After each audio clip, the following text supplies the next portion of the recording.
Hi, இன்றைக்கி எங்கள் வீட்டில் ஒரு பர்த்டே.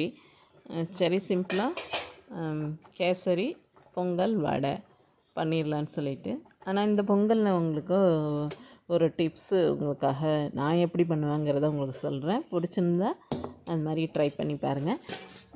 இப்போ ஹோட்டலில், கல்யாண வீடுகளில் பொங்கல் வர வீட்டில் இருக்க மாதிரி நம்ம வீட்டில் செய்ய முடியலன்னு அதுக்கு ஒரு சின்ன டிப்ஸு. அதில் நான் எப்போவும் இந்த இட்லி பாட்டில் நான் முன்னாடியே போட்டிருப்பேன் வீடியோ எல்லாமே இந்த இட்லி பாட்டில் தான் பண்ணுவேன். அதில் இதேமாரி நீங்கள் நமக்கு எவ்வளோ வேணுமோ, எத்தனை நபருக்கு வேணுமோ அதுக்கு தகுந்த மாதிரி எப்போதும் உள்ள அளவை நீங்கள் பொங்கல் வச்சுக்கோங்க. இந்த மாதிரி அரிசி தனியாக, பருப்பு அது மேலேயே தனியாக வேக வச்சுருவேன் நான்.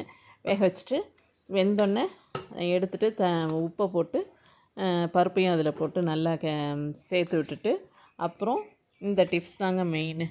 நம்ம வீட்டில் ஓகே ஆயில் அது மாதிரி இருந்துச்சுன்னா அதை அப்படியே சேர்த்துக்கலாம். நான் கடலை எண்ணெய் தான் இருக்குங்கிறதுனால அதை சூடு பண்ணி ஆற வச்சுருவேன் முன்னாடியே. பச்சை எண்ணெய் தான் சேர்க்கணும். அதனால் நான் அது கடலை எண்ணெய் வாசனை வரும்னு சொல்லி அதை அப்படி சூடு பண்ணி ஆற வச்சுருவேன்.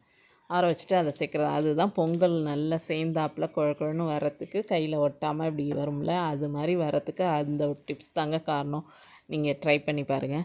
அதுக்கப்புறம் வழக்கம் போல் தான் நம்ம நெய் வச்சு முந்திரி பருப்பை வறுத்து பொங்கலில் போட்டுட்டு, அப்புறம் மிளகு ஜீரகம். எங்கள் அம்மா நாங்கள் சின்ன வயசில் இருக்கும் போதுலேருந்தே என்ன செய்வாங்கன்னா, மிளகை எடுத்து வச்சுருவோன்னு சொல்லிவிட்டு மிளகு ஜீரகம் பொடி பண்ணி சேர்ப்பாங்க. நானும் அது மாதிரி தான் சேர்ப்பேன். சரி இன்றைக்கி கொஞ்சம் மிளகு ஜீரகம் முழுசாகவும் போட்டுருவோன்னு சொல்லிவிட்டு நெய்யை வச்சு மிளகு ஜீரகம் போட்டுட்டு, அதுலேயே கருவேப்பிலை போட்டுட்டு, அதுலேயும் முந்திரி பருப்பு முன்னாடியே தனியாக வறுத்து முன்னாடியே எடுத்துருவேன். அது ரொம்ப இதாகிடும்னு சொல்லிவிட்டு அதுலேயே இஞ்சியும் போட்டு கலந்து எடுத்து வச்சாச்சுங்க.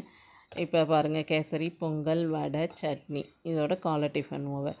பிடிச்சிருந்தா லைக் பண்ணுங்கள். பிடிச்சிருந்தா ட்ரை பண்ணி பாருங்கள். தேங்க்யூ. பாய்.